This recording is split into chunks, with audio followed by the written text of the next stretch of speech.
दोस्तों, आज मैं आपके साथ मुंबई स्टाइल मसाला पाव की रेसिपी शेयर कर रही हूँ। इसे बनाने में 10 से 15 मिनट का समय लगता है और खाने में ये बहुत ही गजब के लगते हैं। मैं मसाला पाव को चीज़ के साथ बना रही हूँ, जिससे इसका स्वाद कई गुना बढ़ जाता है। तो फिर चलिए बनाना शुरू करते हैं मुंबई स्टाइल मसाला पाव। बनाने में झटपट और खाने में ज़बरदस्त। मसाला पाव बनाने के लिए हमें किन किन चीज़ों की आवश्यकता है, चलिए आपको दिखाते हैं।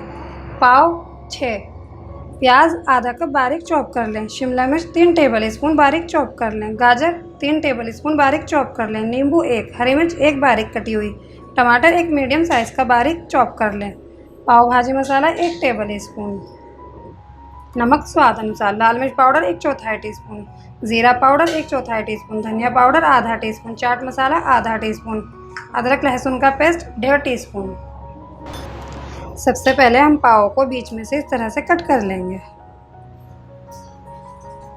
इस तरह से, और एक साइड से जुड़ा रहने दें।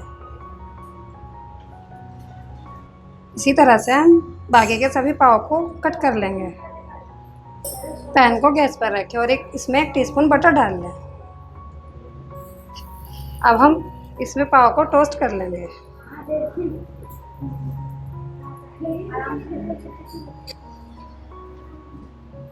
पाव को हम दोनों तरफ से हल्का सा टोस्ट कर लेंगे। मैंने पाव को दोनों तरफ से हल्का हल्का टोस्ट कर लिया है। अब हम इन्हें प्लेट में निकाल लेंगे। इसी तरह से हम बाकी के पाव को भी टोस्ट कर लेंगे।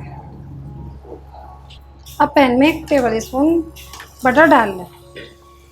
मैं इसे खाली बटर में बना रही हूँ क्योंकि बटर में इसका टेस्ट बहुत अच्छा आता है। आप चाहें तो इसे ऑयल में भी बना सकते हैं। अब इसमें लहसुन अदरक का पेस्ट डाल लें।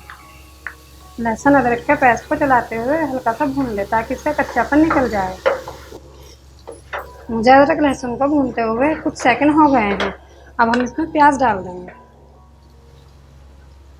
साथ ही हरी मिर्च भी डाल दें। चलाते हुए प्याज को 2 से 3 मिनट सौटे कर लें। मुझे प्याज को भूनते हुए 2 मिनट हो गए हैं। अब हम इसमें टमाटर डाल देंगे। टमाटर को सॉफ्ट होने तक भून लें। मुझे टमाटर को प्याज के साथ पकाते हुए 1 से 1.5 मिनट हो गया है। अब हमारे टमाटर सॉफ्ट हो गए हैं। अब इसमें शिमला मिर्च और गाजर डाल दें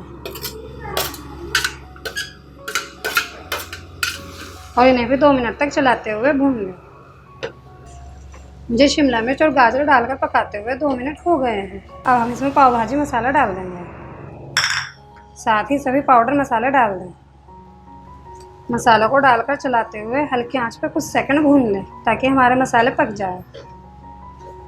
मुझे पाउडर मसालों को डालकर चलाते हुए 1 मिनट हो गया है। अब गैस को बंद कर दें। मसाले के ठंडा होने के बाद हम इसमें नींबू का रस डाल देंगे। नींबू का रस डालकर चलाते हुए अच्छे से मिला लें और हमारा मसाला बनकर तैयार है। अब हम पाव के अंदर मसाले की स्टफिंग कर लेंगे। इस तरह से मसाले को पाव के अंदर रख दें। इसी तरह से हम सभी पाव में मसाले की स्टफिंग कर लेंगे।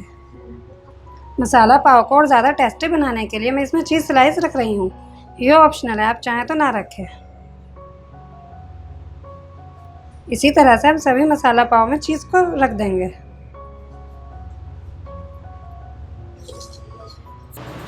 गैस को ऑन करें। अब हम इसी पैन में पाव को हल्का सा रोस्ट कर लेंगे। गैस की आंच को एकदम स्लो रखें ताकि हमारी चीज़ भी अच्छे से पिघल जाए।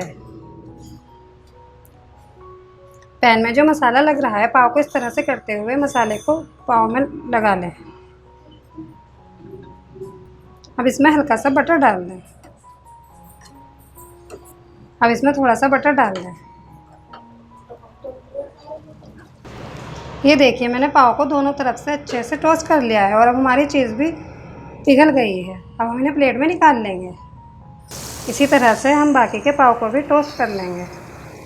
ये देखिए, हमारे मसाला पाव बनकर तैयार है। इन्हें सर्व करने के लिए हमें किसी चटनी या सॉस की ज़रूरत नहीं होती क्योंकि हमने इनके अंदर बहुत सारे मसाले डाले हैं।